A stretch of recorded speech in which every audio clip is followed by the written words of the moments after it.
Bem-vindos ao Malamanhadas. Eu sou a Nanda Amati. E eu sou a Aldenora Cavalcante. Como vocês já viram no nome do episódio, hoje nós vamos ter uma conversa sobre mulheres e capacitismo. A gente pretende se aprofundar em algumas questões sobre a invisibilização dessas mulheres, reivindicação de direitos, compartilhamento de vivências também, né? Que é o que a gente já costuma fazer e que gosta de fazer aqui no Malamanhadas. Mas antes de começar de fato o episódio, nós gostaríamos de fazer uma autocrítica aqui no nosso programa, no podcast. Quando a gente estava na nossa reunião anual do Malamanhadas lá no fim de 2020, começo de 2021, a gente fez um balanço das temáticas que abordamos durante o podcast nesses quase 3 anos e também das convidadas que trouxemos na ocasião. E a gente percebeu que a gente nunca tinha convidado uma mulher com deficiência para gravar com a gente, que esse assunto também seguia ausente nos nossos debates, mas não só essa pauta. Na reunião a gente identificou uma série de ausências, tanto de mulheres que a gente deveria ter convidado em alguns momentos, quanto de pautas também. Enfim, a gente sentiu a falta de diversidade que nosso programa se propõe a ter. O fato é que ali naquele momento a gente percebeu que estávamos muito em falta em relação a esses assuntos. Enfim, né, a gente se propõe a ter esses debates, essas vivências de mulheres plurais e falando sobre nossas relações sociais, desigualdades, empoderamento e todas essas questões. Enfim, a gente começou a refletir sobre isso. Isso mesmo, Aldenora. Nos avaliar fez com que a gente recalculasse a rota do conteúdo, né, que estávamos produzindo este ano, e estamos empenhadas em mudar muita coisa. Tudo isso para dizer que na programação deste ano do podcast estamos buscando estar mais atentas a essas falhas e mudar isso, sabe? Mas é isso, sentimos que devíamos compartilhar isso com nossos ouvintes, né, e lembrar que estamos sempre abertas a críticas e comentários de qualquer tipo, né? Vamos lá pro episódio. Bora lá. Para começar, a gente vai conceituar o termo que leva o nome desse episódio, que, para quem não sabe, capacitismo é um termo usado para descrever a discriminação e a opressão contra pessoas com deficiência, que abrange desde a acessibilidade até a forma como a sociedade trata essas pessoas. Outro conceito do termo que achamos interessante trazer para esse debate foi encontrado em um texto no site da revista Asmina, que diz que, segundo a professora Fiona Kumari Campbell, capacitismo significa a discriminação por motivo da condição de deficiência. O conceito está associado com a produção de poder e se relaciona com a temática do corpo por uma ideia de padrão corporal perfeita. Também sugere um afastamento da capacidade e da aptidão dos seres humanos em virtude da sua condição de deficiência. Para esse papo sobre essa temática, a gente conta com a presença de Denise Santos, integrante do Mulheres de Visão, projeto que nasceu com o objetivo de empoderar mulheres cegas ou com baixa visão, e que ao decorrer do episódio, no próximo bloco, a gente vai apresentar um pouco mais, ela vai falar um pouco mais. E sem mais delongas, vamos começar.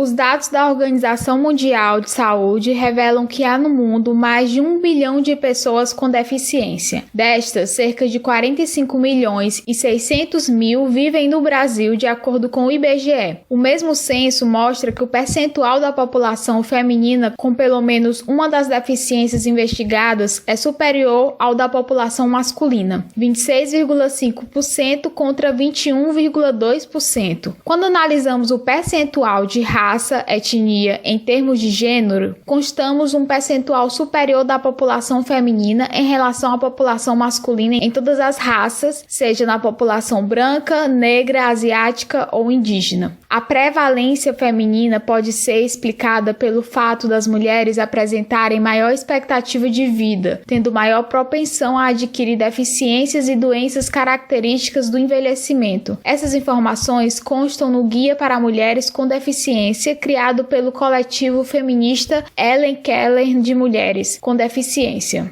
As mulheres com deficiência sofrem constantemente com preconceitos, opressões e violências que são potencializadas em razão do capacitismo, que coloca essas mulheres em um lugar de invisibilização, como a gente já falou no começo, inferioridade e incapacidade. E muitas vezes as suas vivências são resumidas apenas à sua deficiência, o que desconsidera completamente todas as multiplicidades enquanto uma mulher, enquanto uma profissional, ou toda e qualquer forma que elas, enquanto mulheres, no geral, estão e se expressam no mundo. E falar sobre isso é algo necessário, é algo importante, e é por isso que a gente trouxe esse debate para esse episódio. Nosso papo hoje conta com Denise Santos, mulher cega, ativista na causa das pessoas com deficiência, graduanda de Serviço Social, consultora em audiodescrição, membro da Coordenação de Movimento Brasileiro de Mulheres Cegas e com Baixa Visão. Faz parte do projeto Mulheres de Visão e tem formação técnica em comunicação social e em logística. Seja bem-vinda, Denise. Olá a todas, todos e todes.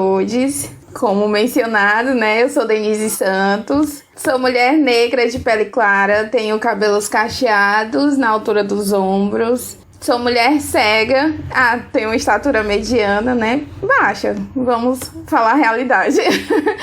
Eu sou baixa, meço 1,57. Bom, essas são as minhas características da minha forma física. Eu sei que aqui é um produto de áudio, mas em algum momento a gente vai postar uma fotinha, alguma coisa assim. E para as mulheres e homens e outras pessoas que não enxergam, desde já me apresentando, a minha forma física é assim. E como as meninas já falaram aí, eu sou ativista, faço parte do projeto Mulheres de Visão da Escola Conrádio aqui em Teresina. Faço parte do Movimento Brasileiro de Mulheres Cegas e com Baixa Visão, MBMC, que é um movimento, um coletivo que vem nessa perspectiva em defesa dos direitos das mulheres com deficiência visual. É um coletivo livre, né, um movimento livre, e hoje ele se estende por todo o Brasil. Tem mulheres representantes em vários estados do Brasil. Sou consultora em audiodescrição, estou findando uma formação, mas já considerada consultora, por isso coloquei aí para as meninas mencionarem. A audiodescrição é uma profissão que está ganhando espaço, é um trabalho do audiovisual, né, para traduzir em palavras o que tem na tela, digamos assim. E, enfim, vamos lá com o nosso papo. Mas antes de começar o papo, vendo tu se descrevendo, a gente percebeu que a gente não se descreveu pra ti, então já começamos aqui. Sim! Que bom que ficou era justamente esse toque que eu queria dar em vocês. Gente do céu, desculpa, Denise, sério, vamos lá. Eu, como no começo eu falei, eu sou a Aldenora, eu sou uma mulher negra de pele clara. Tenho um cabelo também na altura dos ombros, cacheado, meio que mais cacheado, bem cacheado, muito volumoso. Uso óculos, tenho uma estatura mediana, também o peso também mediano. Eu tenho uma deficiência na mão direita. Na minha mão direita eu não nasci com polegar. E meu braço ele não estica direito. É como se a junção do braço, da parte de baixo e da parte de cima do braço, eles não estivessem se encaixando. Então acaba que eles não se encaixaram direito, na verdade. Então acaba que eles não esticam direito. Deixa eu ver. Eu acho que é isso, assim. Então, Denise, eu me identifico, me autodeclaro como uma mulher parda, né? Tenho uma pele, eu não me reconheço como uma pessoa branca, então eu tô nesse aspecto de uma mulher parda. Minha pele tem um tom parecido com o da Aldenora, como a Aldenora descreveu, sendo uma mulher negra, né, de pele clara, mas eu me identifico como uma mulher parda. Eu tenho 1,59 m, eu tenho... meus cabelos são pretos, lisos, são grandes, assim, vai até mais ou menos um pouquinho acima da cintura. Deixa eu ver, eu tenho um piercing no nariz. Eu sou muito peluda, tipo, meus braços... Eles, tipo, acho que é por isso que meu cabelo é muito grande também, eu tenho muitos pelos, assim, eu sou muito peluda. E atualmente eu peso 59 quilos, ganhei uns quilinhos aí na pandemia, né? mas eu sou uma mulher magra, mas, tipo, por conta da minha altura e por conta do meu peso atual, você percebe que eu tenho, enfim, né, tô com uns quilinhos a mais em relação a minha aparência antes. E deixa eu ver o que mais. Acho que é isso, assim. Tá ótimo. Bom, e depois de falar um pouco, né, sobre as nossas características físicas, enfim, e a própria Denise falou um pouco, né, já sobre a trajetória dela, né, sobre coisas que ela já fez, né, que ela vem fazendo, né, sobre a atuação dela em alguns locais, mas eu queria que tu me contasse um pouco mais, Denise, sabe, sobre tuas vivências, sobre essa tua trajetória de modo de como tu chegou até esses locais, né, até ser hoje a Denise, que é consultora em autodescrição, a Denise que é graduanda em serviço social. Eu queria que tu me falasse um pouco dessa tua trajetória, né, de como tu chegou até aqui. Então, sobre a minha trajetória, assim, começa pelo começo, né? Então, vamos lá. Eu hoje tenho 27 anos, mas eu tenho deficiência visual, né? Sou cega, como já foi mencionado, mas eu não nasci com a deficiência. Eu me tornei pessoa com deficiência aos 10 anos de idade, né? Criança ainda. Eu fui acometida de uma meningite no nervo óptico, que foi o que ocasionou a minha perca da visão nos 2 olhos, né? A visão total. Então, foi uma mudança total de vida, assim, uma mudança radical, né? Porque eu enxergava e de uma hora para outra eu me vi cega. Só que na época eu era criança, né, 10 anos, não tinha assim muita noção, não tinha muita essa coisa de, meu Deus, e agora e tal. Mas, porque assim, eu sentia muitas dores de cabeça, na época, né, que aconteceu, eu passei a sentir muitas dores de cabeça, ia pro médico, o médico só receitava remédio para dor de cabeça e tal. Fiz algumas tomografias, mas nada foi detectado. Até que um dia eu não aguentei e chorei de dor, não sei o que, foi aquela coisa toda, a agonia da minha família, até que a gente foi de novo ao médico. Foi quando ele tirou outra tomografia, só que uma mais especializada, né? Nem sei dizer ao certo como mas foi. Uma que eu tirei de costas e tal. E daí que foi detectado a meningite. Só que nessa altura eu já estava quase cega, né? Eu tive trombose também por conta da meningite.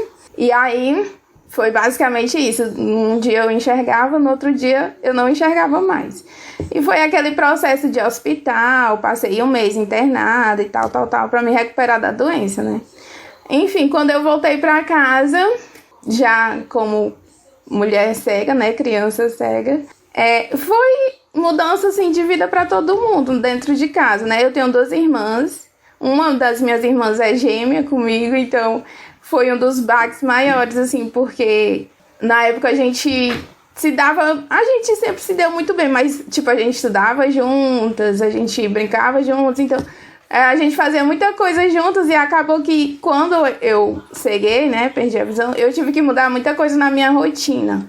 Porque não era como antes, né? E daí eu tive essa mudança total de vida. Mas passado esse tempo de adaptação, entre aspas, porque eu acredito que na sociedade que a gente vive, a gente tem que estar sempre se adaptando a alguma coisa. Porque, querendo ou não, a sociedade em si não é acessível. Então, passada essa primeira fase de adaptação, logo os meus pais providenciaram para que eu entrasse na escola. Daí foi quando eu conheci a ACEP, né? Eles, através de uma psicóloga que me acompanhou na época. Ela indicou a ACEP, que é a Associação dos Cegos do Piauí. E lá foi onde eu me encontrei, de certa forma, né? Me encontrei nessa nova versão de mim mesma, nessa versão mulher cega. E esse convívio com outras pessoas cegas, outras pessoas com deficiência visual, né? Porque tem pessoas cegas e tem pessoas com baixa visão, que eu passei a me relacionar e viver de uma forma, entre aspas, normal, né? Onde eu estudei, tive alguns relacionamentos, amizade, tudo, saía e tal. Então, de lá pra cá, eu fui construindo essas adequações, adaptações e vivências mesmo. Tu tocou num ponto que inclusive já tava meio que no roteiro em algum momento, que é a questão da rede também, assim, a questão de que muitos grupos, né, enfim, de vidas, de vivências e tal, a gente acaba montando uma rede que nos ajuda bastante, assim. E vendo tu falando da CEP, né, que tu entrou e teve essa... começou a se relacionar e tudo. Eu vejo isso muito como uma rede também, assim, uma rede de afetos que acaba ajudando também nesse processo e, enfim, em seguir, na verdade, nessa sociedade, buscando forças e meio que se segurando numa sociedade que não tem tanta acessibilidade. E eu queria que falasse um pouco, assim, se realmente é essa rede de afetos que tu sente que seja, que te ajuda também nesse sentido, e se tu conseguiu construir uma rede de afetos lá também. Sim, com certeza. A gente constrói essas redes de afeto, né, como você falou, achei ótima a expressão. A gente passa a construir essas redes de afetos a partir do momento que a gente lidar com nós mesmos, né? E a gente passa a se abrir para lidar com os nossos pares, as nossas pares, né? No caso, as pessoas que, tipo, no meu caso, também têm deficiência visual. Então, isso é com certeza de extrema importância, porque daí você vê que você não tá sozinha. Como eu falei, né? Quando eu perdi a visão com os 10 anos, aos 10 anos de idade, eu nem sabia o que era cego, o que é ser cego, não tinha noção nenhuma. E os meus pais, a minha família também não. Então, encontrar essas pessoas no caminho foi de suma importância, porque daí que a gente passa a conviver e vivenciar experiências que, tipo, se eu me trancasse dentro de casa, como ainda hoje, infelizmente, acontece, né? Ainda hoje tem famílias que não sabem lidar com a deficiência, a própria pessoa não sabe lidar com a própria deficiência e se tranca em casa. Se eu tivesse feito isso na época, se minha família tivesse feito isso na época, eu não existia praticamente, né? Então, quando a gente passa a construir essa rede, a gente acaba desconstruindo muita coisa, né? Porque o preconceito já vem de natureza, né? Na época, eu era criança, mas eu ficava pensando, eu poderia, sei lá, perder uma mão, perder uma perna, mas ficar cega deve ser a pior coisa do mundo, não sei o quê. E eu sei que os meus pais, a minha família também tinham um pensamento mais ou menos assim. Só que não, a gente passa a interagir com essa nova forma de realidade e ver que não é bem assim, tudo é uma desconstrução, uma construção e desconstrução também. Eu não mencionei ali no início, né, quando vocês falaram sobre mim pra chamar, não mencionei a CEP, mas com certeza foi um pilar, assim, da minha vida muito importante. Que foi daí também que eu passei a conhecer o pessoal da Conrádio, que foi quando surgiu o projeto Mulheres de Visão. Também foi a partir das mulheres da CEP que a gente construiu o movimento de mulheres cegas nacional, então tá tudo ligado. Sim, que massa. E, inclusive, tu falou do projeto Mulheres de Visão. O projeto eu acompanho há um tempo. Na verdade, eu fui professora da Conrádio durante dois módulos, assim, num curso técnico de assessoria. E eu já acompanhava com rádio, enfim, aí eu vi o projeto, achei muito massa e eu achei muito legal quando vocês agora, recentemente, começaram a fazer a revista Visão e depois fizeram o podcast também. Como a gente também é do podcast, a gente ficou, assim, super animada de vocês terem criado. E falando nele, eu queria que tu começasses, que tu falasse um pouco também sobre o projeto, porque eu acho que é importante falar e para as pessoas escutarem um pouco sobre como ele acontece, como que ele surgiu, e, enfim, as atividades que ele se desenvolve. Eu queria que tu falasse um pouco sobre o projeto Mulheres de Visão.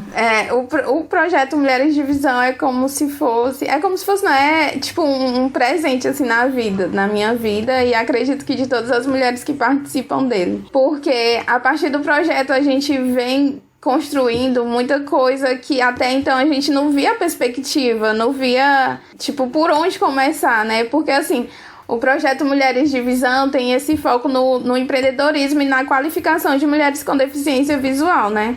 Porque logo no início, quando o projeto foi pensado, eu participei de algumas reuniões juntamente com Iraildo, alguns anos atrás.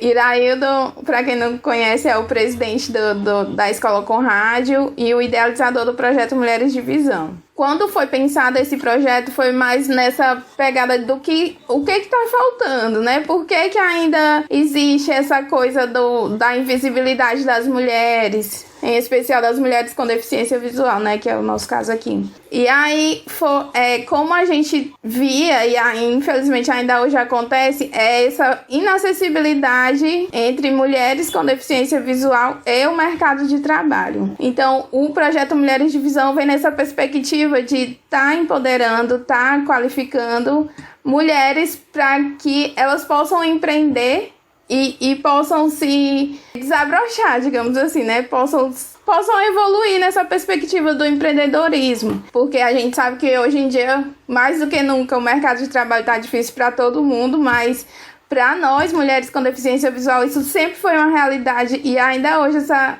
é uma realidade que grita assim em cima da gente. Então, essa é a intenção do projeto Mulheres de Visão, para que ele minimize um pouco mais esse desfalque que é tão grande entre mulheres com deficiência visual e o mercado de trabalho. Então, falando um pouco agora sobre pessoas com deficiências, né, mudando um pouco sobre o que você estava falando, sobre as atividades, né, mas falando sobre essa questão da visualização, né, do entendimento, né, que as pessoas, que a sociedade muitas vezes tem e que a mídia acaba reforçando, né, porque tem muitas matérias que são vinculadas na mídia que associam as suas vidas à dependência de outras pessoas e também utilizam excessivamente, né, a sua imagem a um exemplo de superação, que particularmente nós do Malamanhadas, né, a gente acha super problemático.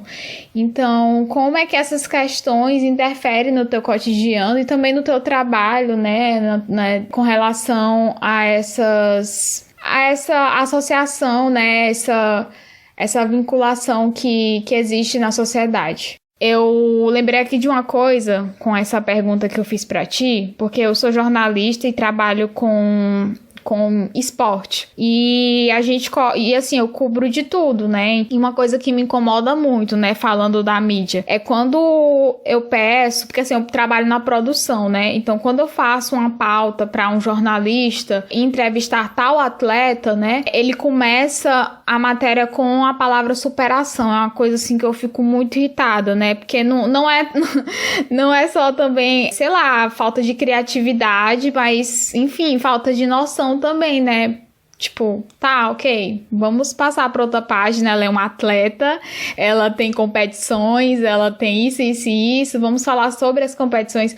Então, tipo, eu fico também muito irritada com isso, porque em relação à mídia, né, em relação a como a mídia trata esses temas. Nanda, o que você traz nada mais é do que o capacitismo, né, que foi falado logo no início aqui do nosso episódio. Para sintetizar um pouco mais, para quem não conhece, né, ainda não sabe, mas o capacitismo, simplificando, o capacitismo tá para as pessoas com deficiência, como o racismo tá para as pessoas negras. Então, é uma forma de violência, é uma forma de agressão às pessoas com deficiência só pelo fato delas serem pessoas com deficiência. Então, isso é enraizado na nossa sociedade desde sempre. A gente já conseguiu desconstruir muita coisa através dos movimentos, dos decretos, das leis, enfim, as coisas que vêm existindo ao longo do tempo, mas isso ainda é muito forte. E é cotidianamente, sim, a gente se depara com isso até mesmo dentro de casa.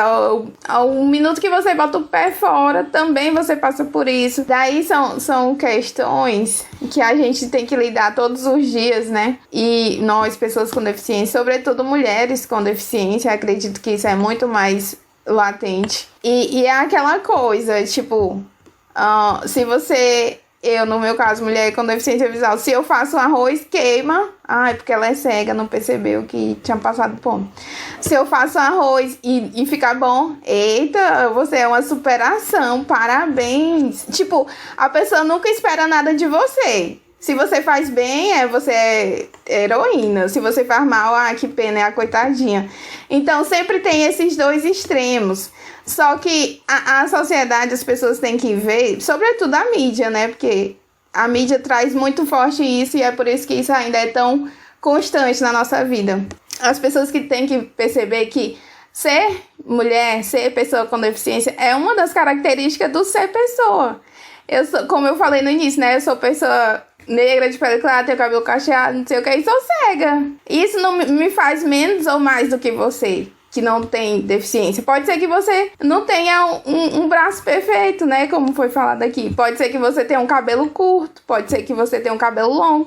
Enfim, isso são características nossas enquanto pessoas, enquanto indivíduos. Então, é nessa crença, digamos assim, que a gente tem que se apegar, sobretudo, à mídia. Porque a partir do momento que ela colocar uma pessoa com deficiência exercendo uma função que ela se qualificou para aquilo, que ela se preparou para aquilo, ela se superou porque ela encontrou um adversário e ganhou dele. Isso é bom pra ela, tipo, se for uma competição esportiva, como a Nanda colocou, né? Ela se preparou pra aquilo, então ela tem o mérito dela. E isso não é porque ela é deficiente, é porque ela é um atleta. Então, eu acredito que é basicamente isso. Só pra completar, é aquilo que, enfim, eu já ouvi falar, e é uma coisa que a gente também fala, que a deficiência, ela não pode ser um definidor, né, da vida da pessoa com deficiência. Ela não é o que resume a vida da pessoa com deficiência. Justamente. É aquilo que a gente que traz, né, a sociedade do corpo normativo, o heteronormativo, e não sei o que. A sociedade está sempre impondo padrões a serem seguidos. Só que existe 1 milhão de outras pessoas que não se encaixam em padrão nenhum e são pessoas. E enquanto pessoas têm que ter uma dignidade, têm que viver como pessoas dentro da sociedade, porque é para todas. E todos, né? A sociedade é feita para todos. Pelo menos era para ser assim, no nosso mundo perfeito que estamos construindo, né? Talvez os que vierem depois dos nossos filhos, bisnetos, vão alcançar isso. Eu achei interessante que, quando tu falou de tudo isso, também, além dessas violências, né? Porque, enfim, eu entendo isso como uma violência que acontece, né? Esses extremos. Eu lembro muito das violências também mais silenciosas. Como eu falei no começo, e eu acho que uma coisa que quem nunca me viu pessoalmente nunca sabe, que eu tenho uma deficiência no braço, e é uma questão que é muito cara pra mim. Quando a gente foi fazer esse episódio, eu pensei muito sobre isso, enfim, porque não é uma coisa que eu ando falando, assim, sabe? Não é uma coisa que eu falo, e também ela é uma deficiência que ela me impossibilita de fazer alguns movimentos mais pesados, segurar com firmeza alguns objetos. Não é enfim, eu não consigo pegar nos objetos com tanta firmeza. Enfim, minha maior dificuldade só é essa.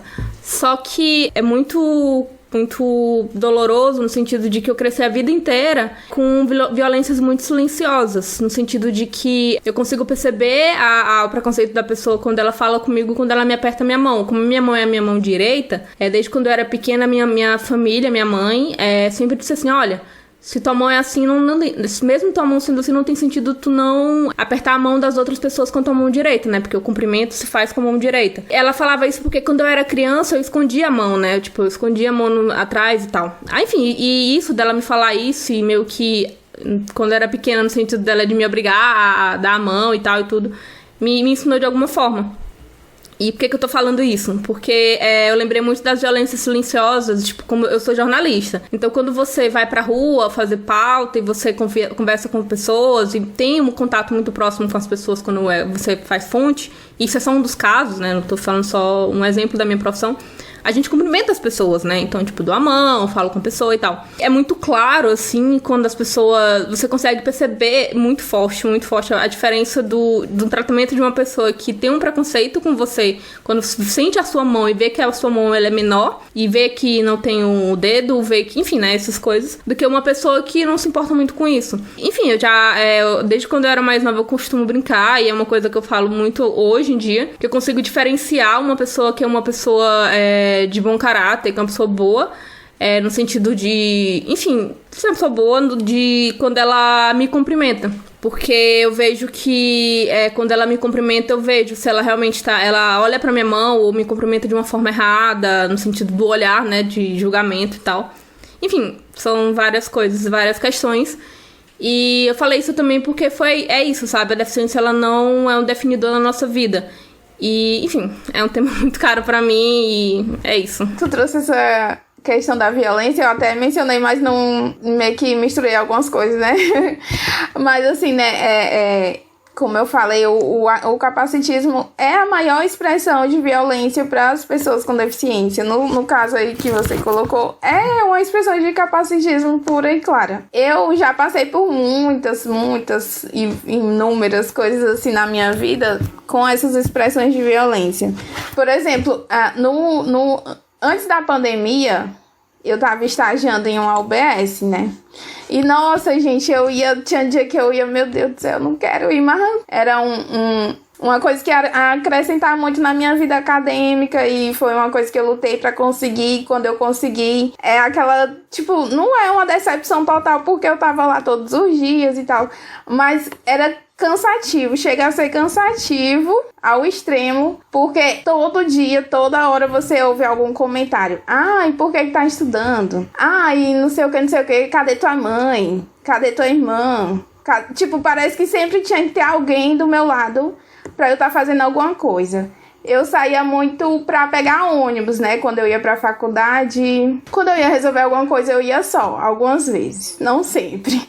Mas quando eu saía, né? Porque da pandemia pra cá eu nunca mais saí pra pegar ônibus. Mas quando eu saía pra pegar ônibus, que eu pegava aqui minha bengala, fechava a porta de casa e descia pra rua, pronto. Assim, as pessoas... Tinha gente que não chegava a comentar, assim, pra eu ouvir. Mas a gente percebe que as pessoas estão te olhando, estão falando de ti, estão cochichando em algum momento e tal. E, tipo, é muito cansativo isso. E a gente tem que... É como se a gente tivesse que dar satisfação a todo momento.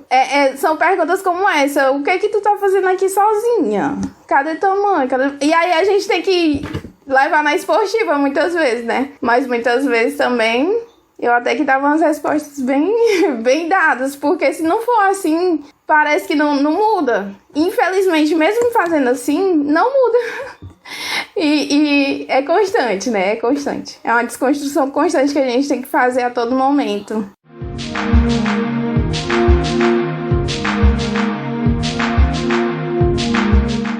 Outro ponto também interessante, Denise, que eu acho importante a gente pontuar, é que o capacitismo e tudo isso também, enfim, atingem as pessoas com deficiência e muito também associam as pessoas com deficiência, renegam, né, na verdade, as pessoas com deficiência, a posição de que elas não têm não podem ter relações afetivas, sexuais, e tudo isso porque são pessoas supostamente assexuadas, né, porque, enfim, tudo isso esse preconceito que ronda e que é muito forte, assim. E eu queria falar contigo também sobre a questão do afeto, sabe? A gente começou no começo também falando sobre rede de afetos, mas eu acho que é importante a gente pontuar que, como a gente falou ao longo do episódio, a deficiência ela não resume a vivência, né? São pessoas que também têm acesso a afeto e não são pessoas assexuadas, né?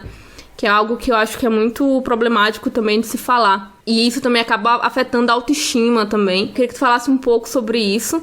Um pouco sobre isso, na verdade. Sobre afeto, sobre autoestima também. Essa questão da autoestima, iniciando pela autoestima, assim, eu acredito, vem muito do você estar bem consigo mesma, né? No início, quando eu perdi a visão e tal, me tornei pessoa com deficiência, a fase de adolescência, né? Passada a fase de criança, quando veio a fase de adolescência, eu sofri bastante nesse sentido da autoestima, porque eu era uma pessoa complexada, né? Digamos assim. Eu tive uma certa dificuldade em alguns momentos, né? Eu tive uma certa dificuldade em me aceitar como tal, me aceitar como mulher cega. Eu queria ser tratada como uma pessoa normal. Só que, no entanto, as pessoas não me tratavam assim. E isso me deixava com a autoestima muito baixa, né? Eu tive um período da vida que eu tinha vergonha de mim mesma. Eu não queria sair de casa, não sei o quê. Foi mais a fase de adolescência. Acho que eu já comentei isso algumas vezes. E eu sempre comento que a adolescência é difícil pra todo mundo. Então, a minha fase de adolescência foi uma das fases mais difíceis. Porque eu tive esse conflito, né? De personalidade. Esse conflito de mim comigo mesmo, porque em alguns momentos eu não me aceitava. Eu tinha vergonha de ser mulher cega, eu tinha vergonha de sair, eu tinha muita essa dificuldade. Mas a partir do momento que eu passei a conviver e vivenciar mais forte com mulheres cegas, é a questão da rede de afeto, né? que foi mencionado antes. Quando eu passei a interagir mais com essa rede de afeto, a me sentir parte daquilo, a me sentir como aquelas mulheres, eu passei a me aceitar mais. E com isso eu passei a conviver melhor comigo mesma e, consequentemente, com o mundo. Porque antes a gente falou de capacitismo, de violência, não que isso não me afete, não que isso não me incomode, não que eu não fique triste com isso, mas hoje em dia eu já consigo lidar melhor. Porque até antes de eu construir essa rede de afeto, eu era tipo, falou alguma coisa comigo que me afetou por conta da deficiência, eu já me trancava, eu já chorava, eu já não queria sair, eu já não queria falar. Então, a partir do momento que eu passei a me reconhecer e me posicionar nesse lugar, eu passei a construir essa rede de afeto e também, consequentemente, a questão da autoestima melhorou bastante. A partir do momento que eu interagi mais com essa rede de afeto, tudo melhorou, né? Digamos assim, tudo melhorou. A autoestima melhora, a questão da afetividade, do afeto, dos relacionamentos de amizade, de namoro, enfim, da sexualidade em si, tudo fica mais tranquilo, porque eu acho que o pulo do gato, né, digamos, a chavinha que tem que rodar é essa, de você consigo mesmo, porque não adianta a gente tá ali gritando e dizendo, me aceita, não sei o que, eu sou assim, me aceita como eu sou. E se dentro de você ainda não desconstruiu aquele preconceito impregnado que já vem de nascença, né? Eu acredito que é isso, já vem de nascença. Então você tem que desconstruir isso dentro de você mesma, pra daí as coisas que vêm de fora não vão te atingir tão forte. Não que não atinjam, mas já não vão causar tanto efeito negativo. Não, assim, reforçando, né, um pouco sobre a questão da importância dessa rede, né, dessa convivência com outras mulheres, né, desse fortalecimento que acaba tendo para você com o projeto Mulheres de Visão, né? Então eu queria que tu falasse um pouquinho sobre como é esse dia a dia, essa troca de afetos com essas pessoas e como essa rede ela fortalece também essa questão não só da autoestima, como também de outros temas que ficam invisibilizados, né? Como a própria Nora falou, a questão da sexualidade. Você acha que, tipo, essa rede de mulheres, ela acaba ajudando a esse fortalecimento? O projeto Mulheres de Visão é também, né, além do foco do projeto em si, que é a questão do estudo e tudo, da qualificação, também vem como essa rede de afeto que a gente vem falando ao longo da nossa conversa, porque lá é um grupo de mulheres, né, com deficiência visual, que acabaram se unindo se unindo no projeto, né, por conta da deficiência, mas que a partir de então construíram várias e várias outras relações de amizade, de parceria, de companheirismo, que é a coisa do ninguém solta a mão de ninguém, né, aquela de parceria, de estar junto, de ver uma mais tristezinha ali do lado, aí a gente vai lá e conversa, vê outra que passa por alguma dificuldade, vai lá e conversa. Tenta se fortalecer umas às outras para que realmente exista essa rede de apoio, para que a gente consiga saber, né, que tipo, eu tô passando por isso e eu me sinto à vontade em falar sobre isso com essa mulher. E é interessante, até então, no projeto Mulheres de Visão, como eu venho de uma vivência acadêmica um pouco longa, e aí eu não tinha muito tempo, assim, pra estar interagindo, pra estar me reunindo, apesar de que eu sempre tive em grupos, em especial de mulheres, né, estamos falando aqui mais de mulheres, eu sempre tive inserida em grupos de mulheres com ou sem deficiência, então eu tive esse privilégio, né, digamos assim, de estar sempre, apesar do pouco tempo que eu tinha, e ainda hoje tenho, mas eu sempre me reunia com mulheres, a gente saía pra conversar, pra comer, pra beber, enfim. Mas eu vejo que lá no projeto Mulheres de Visão, nem todas as mulheres eram assim, e a partir de então elas passaram a se encontrar nesse lugar. Então isso é um dos bônus, né, do projeto, que é muito enriquecedor e muito fortalecedor para todas, Porque a partir do momento que a gente vê uma mulher que tá se sentindo à vontade em sair daquele casulo, né, que foi construído com o seu relacionamento dentro de casa, porque eu acredito que geralmente essa mulher, quando ela tem essa impossibilidade, né, de sair do casulo, vem mais por consequência da família, e lá no projeto Mulheres de Visão, elas passaram a se sentir à vontade em fazer isso. Isso é muito enriquecedor, é muito engrandecedor, é gratificante estar participando, sabe? Porque a gente vê mulheres adultas, mulheres bem mais assim, digamos, com a idade mais adulta, que nunca saíram pra beber, nunca tiveram coragem de pegar um ônibus, nunca saíram se não fosse com alguém da família. E a partir de então já tem aquela coisa, uma liga pra outra, me encontra em tal lugar, tá bom, eu vou te encontrar e te pegar lá. São essas relações que fazem com que a gente se sinta bem e melhor por ver outras mulheres também tá fazendo esse percurso, né? Porque isso é viver, simplesmente viver, porque hoje em dia se você pega uma pessoa que, vou bem ali encontrar com alguém, isso é normal, ela sendo uma pessoa de corpo normativo, né? Já que estamos falando de pessoas com deficiência, ela sendo uma pessoa com seu corpo normalzinho, sem deficiência, isso é normal. Agora eu vejo uma mulher com deficiência visual, cega, pega sua bengala, sai sozinha, eu vou bem ali encontrar com uma amiga. Nossa, gente, isso é um impacto assim muito grande que você causa na sua família. E eu vejo que hoje em dia, com o projeto, tem mulheres que já têm coragem de fazer isso. Então isso é muito gratificante. É aquilo de uma puxar a outra também, né? Da força que dá pra muitos grupos, como a gente tá falando de mulheres também, os grupos de mulheres acabam puxando uma, né? Uma puxa a outra e, enfim, fortalecendo, puxando, na verdade, né? De encorajando a fazer as coisas e se soltar mais também, né? Eu acredito tanto puxando como empurrando, porque tem gente que precisa de um empurrãozinho mesmo, né? Que não, fica aquela, não tenho medo, não vai dar certo, não tenho coragem, que não vai, mulher, vai lá. Então nesse caso a gente tem que dar um empurrão mesmo, porque isso também a gente vivencia dentro do projeto. Hoje em dia, como a gente não tá mais na modalidade presencial, tá tudo mais virtual, a gente não tem mais tanto contato físico. Aliás, a gente não tá tendo contato nenhum físico. Mas antes da pandemia, quando a gente se encontrava pras aulas lá na escola com rádio, era muito essa coisa de uma tá com a outra. Ai, com quem que eu vou pra parada? Não sei o que. Meu irmão, gruda aqui, vamos todo mundo pra parada de ônibus. Aí era aquela coisa. Saía várias mulheres batendo bengala. Gente, batendo bengala, pra quem não sabe, é uma expressão muito usual aqui na comunidade cega, né? Digamos assim. Então saía aquele bando de mulher batendo bengala e sempre... eu vejo que hoje em dia isso encorajou muitas e muitas mulheres participantes do projeto que até então não se via nesse lugar. Eu mesmo sou uma que até pouco tempo antes do projeto eu não pegava ônibus e tal. O máximo que eu fazia era ir pra faculdade, porque era uma rotina, né? No meu cotidiano, todo dia eu ia pra faculdade e no início, nos meus primeiros semestres, nos primeiros meses da faculdade eu tinha aquela coisa, quem vai me deixar? Quem vai me buscar? Quem vai me deixar? Quem vai me buscar? Até que um dia eu me zanguei.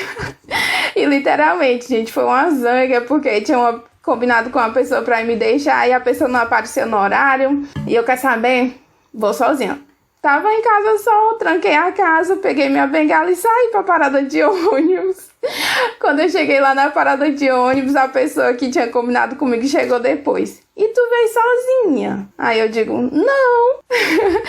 Aí como o ônibus já tava vindo, eu tchuco dentro do ônibus e fui-me embora. E pronto, são esse tipo de coisa que tipo, dá o sentido do empurrão, né? Às vezes a gente precisa mesmo dessas coisas pra acordar pra vida e ver que tem um mundo de coisas, um mundo de possibilidades que você pode fazer, mesmo com a sua deficiência, né? Porque não é ela que vai te impedir de fazer o que você queira fazer.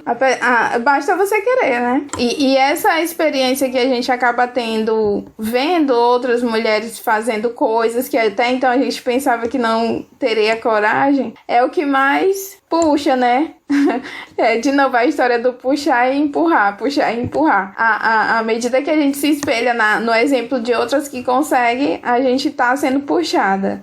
E aí quando a gente toma coragem em realmente fazer, independente das consequências, é a parte do empurrão que a gente leva ou de outras pessoas ou da própria vida, da consequência em si, né? Da ocasião, da raiva, como eu falei antes.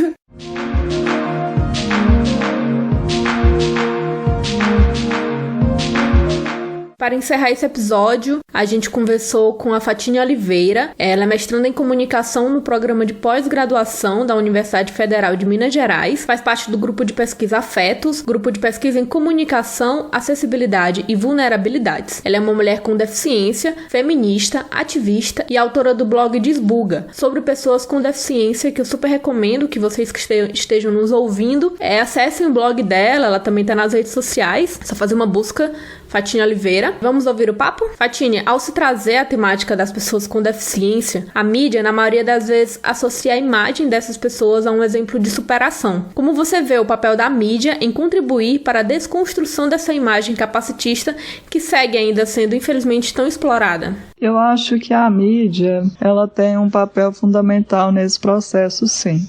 De circular esses estereótipos, esses imaginários em relação à deficiência, né?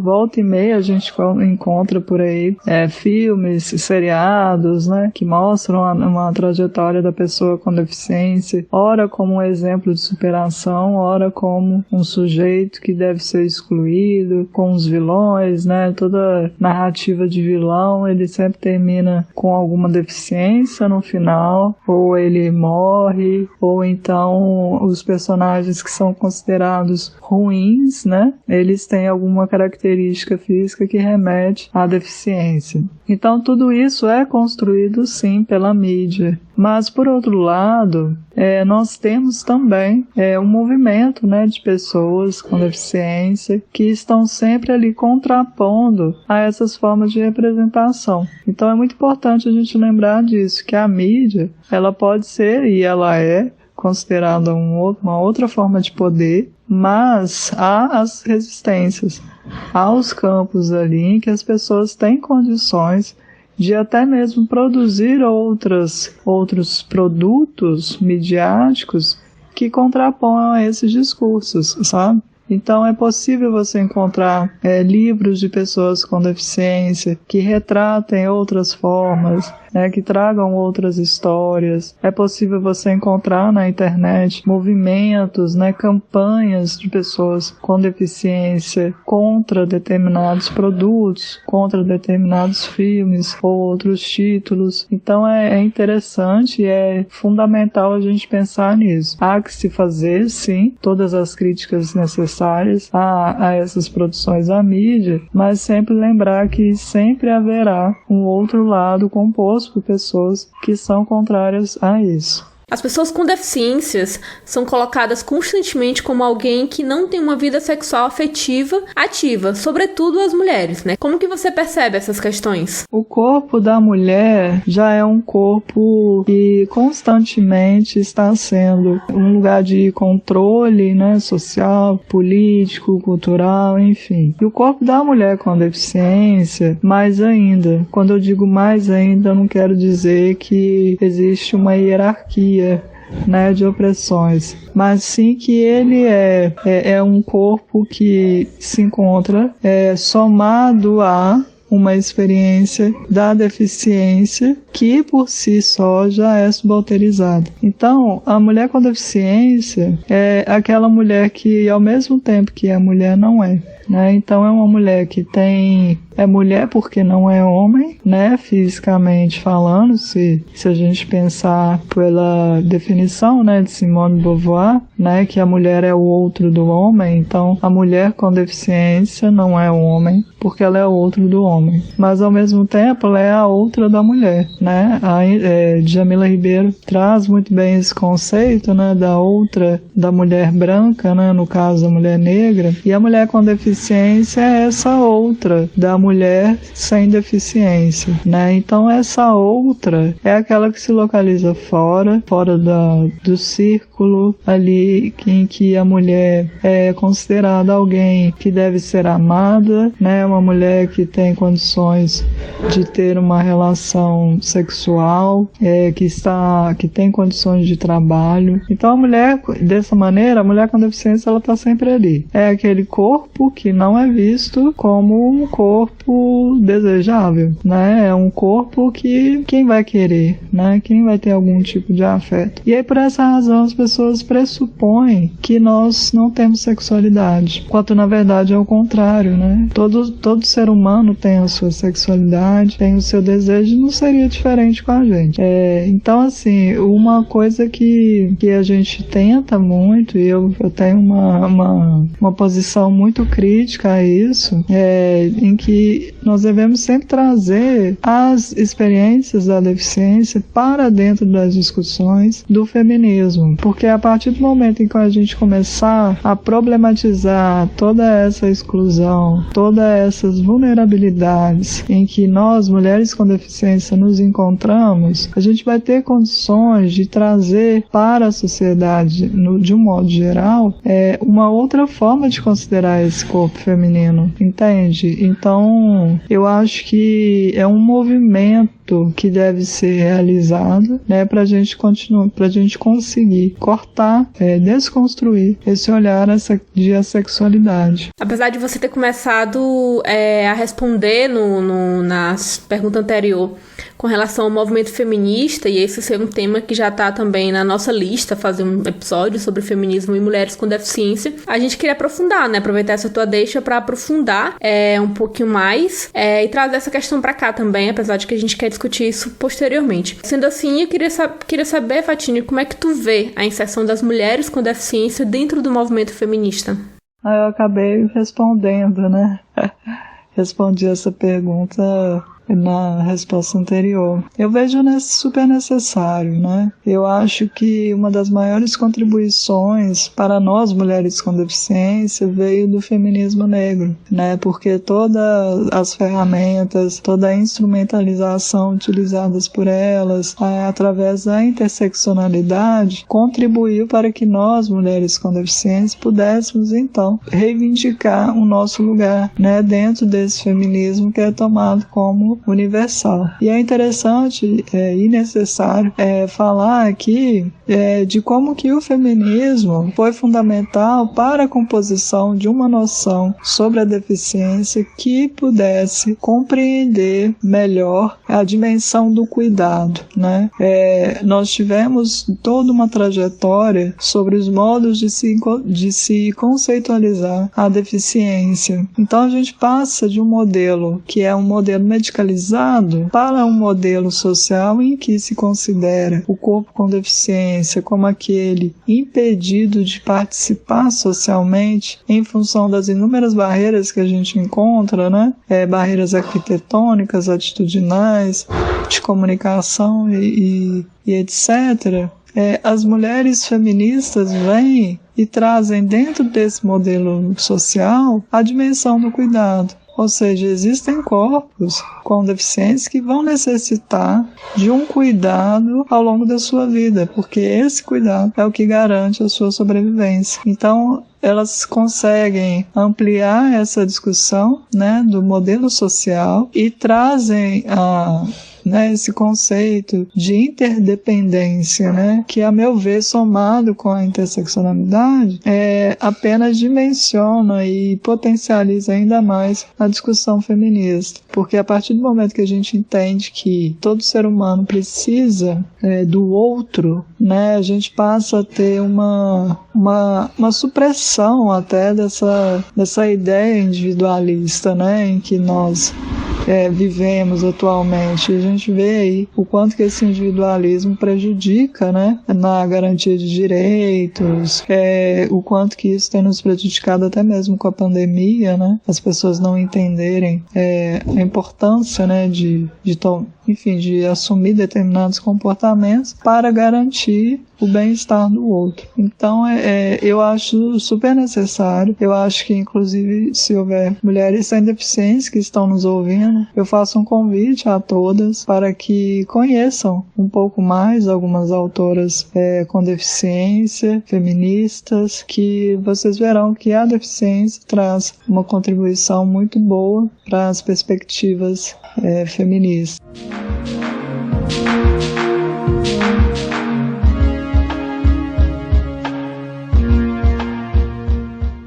Chegamos no momento de darmos dicas sobre o tema do episódio. Denise, você pode nos indicar algum conteúdo, né, relacionado não só ao tema, né, que dá nome ao episódio, como também a todos os assuntos que a gente falou ao longo dessa gravação? Bom, existem muitos conteúdos, mas a priori o que eu posso citar aqui para vocês, conheçam as nossas redes sociais do Projeto Mulheres de Visão, tem Instagram, tem um site, tem a nossa revista virtual que a gente lançou no final do ano passado, a primeira edição, e já estamos organizando a segunda edição da revista Visão. Então conheça nossos canais de acesso, Instagram, Projeto Mulheres de Visão, do Movimento Brasileiro de Mulheres Cegas e com Baixa Visão também tem o Instagram, tem a página no Facebook. Convido a todas e todos e todes para conhecer. Enfim, é isso, gente. As minhas dicas, eu vou indicar o livro Mal Acabado, a história de um jornalista sobre rodas, do Jairo Marques, o livro. Conheci esse livro numa palestra que o Jairo veio dar aqui em Teresina há muito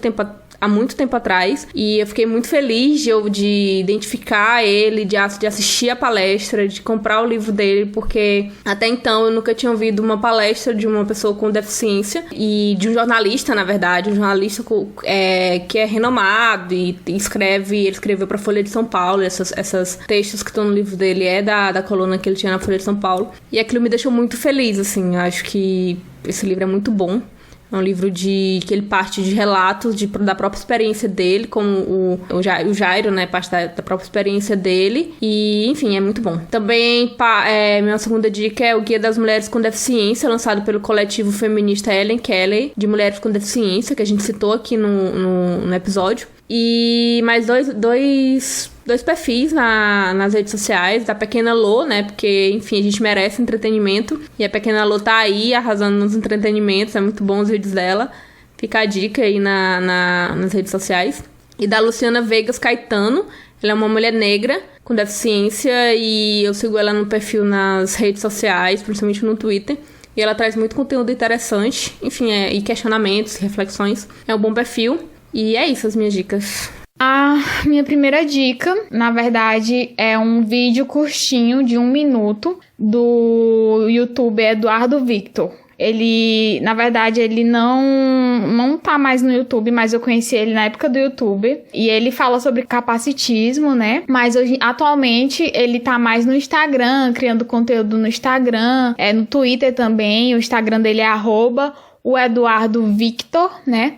Eu gosto muito dele, inclusive eu tinha visto ele no Twitter, e aí eu tuitei falando, nossa, o Eduardo, não sei o que, eu lembro dele no YouTube. Aí ele me respondeu, eu fiquei super feliz, né? Enfim, o Eduardo, ele fala muito sobre autoestima e também sobre temáticas LGBTs, né? Além, é claro, sobre ele é, né, no caso, um influencer, né, que coloca no Instagram dele, né? No Instagram dele ele fala sobre autoestima, PCD, corpo, música, né? E também sobre a questão LGBT. A minha outra dica também é a influência que a Aldenora acabou já falando, que Não Tem Como, a Pequena Lu, né? Esse fenômeno que foi em 2020, maravilhosa. É outra influência que eu indico. Outro, não é nem influencer, mas é uma pessoa que faz conteúdo, né? Que é o Hack, no YouTube. Ele faz vídeos no YouTube, e ele também tem um podcast, mas se eu não me engano o podcast dele tá um pouco desatualizado, mas os vídeos dele, ele faz vídeos com um amigo dele, sobre culinária, cotidiano, tipo, é muito divertido o conteúdo dele, ele é tipo um cara negro e tal, e então ele tem uma visão, assim, social bem massa, bem bacana, e o amigo dele, que é o galego, que faz as comidas, e é legal, sabe, a amizade dele. Ultimamente eu não tenho gostado muito do Hack, porque ele comenta muito Big Brother, né, e eu gosto de Big Brother, e, tipo, eu não gosto das opiniões dele em relação a Big Brother, então, tipo, tô aí magoada com o Hack, porque ele não gosta dos meus faves, enfim.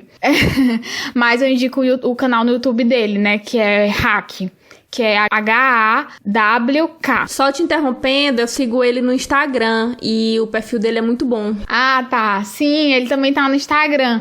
É porque ele produz mais conteúdo mesmo no YouTube, né? Que é o YouTube dele. E aí eu conheço ele mais pelo Twitter. E fico puta, assim, porque a gente não tá com a mesma opinião. Ano passado a gente era Team Babu no Big Brother. Esse ano a gente tá aí. Eu não tenho a mesma opinião que ele, mas eu gosto muito do canal dele no YouTube. Aí a minha outra dica também de Instagram, que é @blogueirapcd, que é também ela é uma mulher PCD, né? Negra, gorda, e ela fala também sobre autoestima. Eu acho muito massa o conteúdo dela. E, enfim, né? O nome dela assim, ela é conhecida como Lele Martins. Mas ela ela já tem uma certa influência, assim, tem 30 mil seguidores, enfim, acho muito massa o conteúdo dela no Instagram. Outra dica que também me ajudou muito, assim, não só para esse podcast, mas também como leitura, assim, né? Que foi um texto da Maria Paula Vieira. Ela é uma jornalista. E o Instagram dela é @Maria_Vieira, né? Maria com 2 A no mar, MAARIA_Vieira, pra revista Trip, no qual ela fala, precisamos falar sobre capacitismo. E ela faz uma reportagem, né? Falando sobre capacitismo, né? Enfim. Outra indicação também é um podcast que se chama Boi na Linha. É o 2º episódio dele, que fala justamente sobre capacitismo, com a Maria Paula Vieira, jornalista, né, que vai falar sobre esse tema. E por último, essa indicação eu achava que a Denise ia falar, mas enfim, eu acho que é justamente por isso ela acabou, né, esquecendo, mas enfim, que é o documentário Mulheres de Visão, aqui, né, do Piauí, feito pela Milena Rocha, em 2018. Documentário belíssimo. A Milena é minha parceira de UFP também, me ajudou também num documentário que eu fiz. E ela presenteou a gente, né, com esse documentário belíssimo, Mulheres de Visão. Foi premiado e tudo, né? Se eu não me engano, foi premiado por melhor direção, né? Na Mostra Nordeste do Festival de Cinema, lá da Bahia. Enfim, é um documentário lindo que e a Milena, inclusive, a Denise até pode falar. A Milena fez esse documentário justamente por conta do trabalho dela no projeto, né, Mulheres de Visão. Então, basicamente, essas são as minhas sugestões. Ai, gente, que gafe a minha. Eu ter falado do documentário, que é tanta coisa e acaba saindo nada. Mas sim, conheço a Milena, amiga, parceiraça da vida. Assim, a gente se conheceu muito antes do documentário e de lá pra cá a gente só fortaleceu a amizade. Só que assim, a gente toma direções diferentes da vida, né? Hoje acho que a Milena ainda tá em Minas, não sei, vive viajando. E aí a gente não tem mais tanto contato como antes, mas, nossa, amiga do coração, assim, que eu amo muito.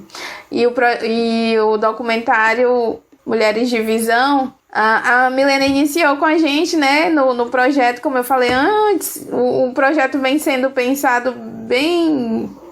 Para ele chegar como tá hoje, foram muitos anos de reunião e vai e volta. Enfim, a Milena participou do processo no início.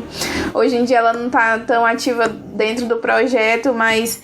São duas coisas que surgiram de um mesmo embrião, né? Digamos assim, tanto o projeto que hoje existe na Escola com Rádio, como o documentário de Milena, que acabou sendo o trabalho de conclusão de curso dela, né? Se eu não me engano, foi uma parte do trabalho do TCC dela. Isso, justamente. E outro destaque que eu queria fazer desse documentário, quem faz a audiodescrição foi uma professora nossa, a Mona Calil. Então, eu tenho muito carinho por esse documentário, porque, enfim, além de ter sido belíssimo, tem a participação da professora Mona, que é um amorzinho pra todo mundo que passou, né, pelas aulas da professora Mona. Maravilhosa. O documentário todo, assim, foi uma construção feita a muitas mãos e, assim, teve muito coração envolvido. Então, é um filho, assim, a gente cuida. E vocês já perceberam que eu sou meio a mãe desgarrada, né? Acabei esquecendo, mas Foi muito delicioso de participar desse projeto, desse processo da construção desse documentário e ver até onde ele chegou e ainda tá chegando, né? Milena roda o mundo aí com esse projeto. E, enfim, eu fico muito feliz em ter participado desde o início, na construção, no pensamento, dei as dicas de pessoas, fiz os contatos, dei algumas dicas pra Milena e aí veio a professora com a descrição maravilhosa, adorei a voz dela naquele documentário. Enfim, tudo lindo. Apesar de eu ficar um pouco nervosa, mas isso é normal. Mas foi uma delícia de fazer o documentário. E só pra completar, inclusive é muito louco, né? Porque assim, quando a Aldenora confirmou com você, falou com quem a gente ia gravar e tal, eu não lembrava, eu não associei que era a mesma pessoa que estava no documentário, né? Que trabalhou com a Milena. Então, enfim, né? Teresina e tal, mas muito massa mesmo. Parabéns. Obrigada. Então aqui, tá sendo um reencontro. Tu me encontrou aí no documentário e agora a gente tá aqui. Isso. Antes de terminar o episódio, a gente termina agora, se despede. Mas eu queria dizer, Denise, que eu tava te stalkeando, porque, enfim, você ia ser convidada aqui no nosso podcast. E eu descobri que tu faz aniversário no dia do meu aniversário, dia 26 de março, né? Sério? Sim, eu descobri isso. Eu fiquei, nossa, Ariana, que nem eu. Parabéns, atrasada. Parabéns pra ti atrasado também. Porque, enfim, eu achei interessante trazer essa informação. Então é isso, gente. Gente, vocês falaram aí de rede social e as dicas. Eu sou uma negação em rede social. Quem me stalkear, eu acho que fica decepcionado, porque não tem quase nada. Eu te stalkeei. Mulher, normal. A Nanda também é do mesmo jeito, então é normal. Não foi, Aldenora. Então é isso. Denise, muito obrigada pela tua participação, pelo teu aceite no convite. Fico muito feliz de estar gravando esse episódio. Enfim, é muito importante e, enfim, é só agradecer mesmo. Também queria te agradecer, Denise. Obrigada pela participação, né? Eu quero também convidar, eu quero que nessa despedida também você convide as pessoas para conhecer o projeto, você já falou também na hora das dicas. Mas enfim, só agradecer mesmo e é isso. Oi meninas, eu que agradeço, foi um prazer estar aqui com vocês, amei o trabalho de vocês, pude ouvir alguns podcasts e fiquei encantada, então desejo muito sucesso para vocês nesse trabalho e acredito que daqui desse nosso bate-papo vai sair assim foram plantadas algumas sementes muito boas, né? Espero que eu tenha contribuído de alguma forma com vocês e com todas as pessoas que irão nos ouvir. E para minhas considerações finais, só agradecer mesmo, gratidão. Mais uma vez, ressaltar a todas as pessoas que irão nos ouvir, né? Que nós, pessoas com deficiência, somos pessoas, acima de tudo. A deficiência é uma das características que nos diferencia das demais pessoas. Então, que isso seja sempre levado em consideração e que seja alertado em todas as pessoas. Um abraço e estamos aqui.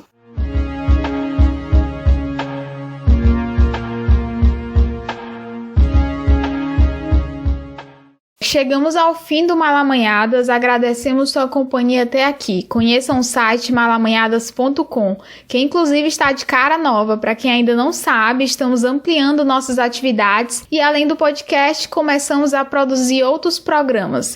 Então, entra lá no nosso site e confere as novidades e toda a nova roupagem, tá lindão? O site tá maravilhoso. Além do site também, vocês podem seguir a gente pelas redes sociais, Instagram e Twitter, @malamanhadas. Deixem comentários, críticas, sugestões, incentivos de algum modo, a gente sempre tá aberto a receber. Aproveitamos para agradecer o apoio de quem já é nosso padrinho e madrinha. Augustinho Torres, Aline Batista, Ana Beatriz Silva Ferreira, Iana Martins, Jade Araújo, Janaína Castro, João Antônio Marinho, Letícia Lima, Lucas Veloso, Maria Tereza Siqueira, Maiara Cristina, Pablo Cavalcante, Pedro Vilela, Rodrigo Sobieski, Rudá Oliveira, Stênio Everton e Valéria Soares. O Malamanhadas é um podcast independente e o seu apoio é fundamental para que continuemos no ar. Este episódio foi produzido e apresentado por Aldenora Cavalcante e Ananda Mate, roteirizado por Aldenora Cavalcante, edição e mixagem de áudio Ananda Mate e música original Perdu Voyage. O Malamanhadas Podcast é uma criação original da Malamanhadas Produtora. Muito obrigada a todos, cuidem-se e até uma próxima.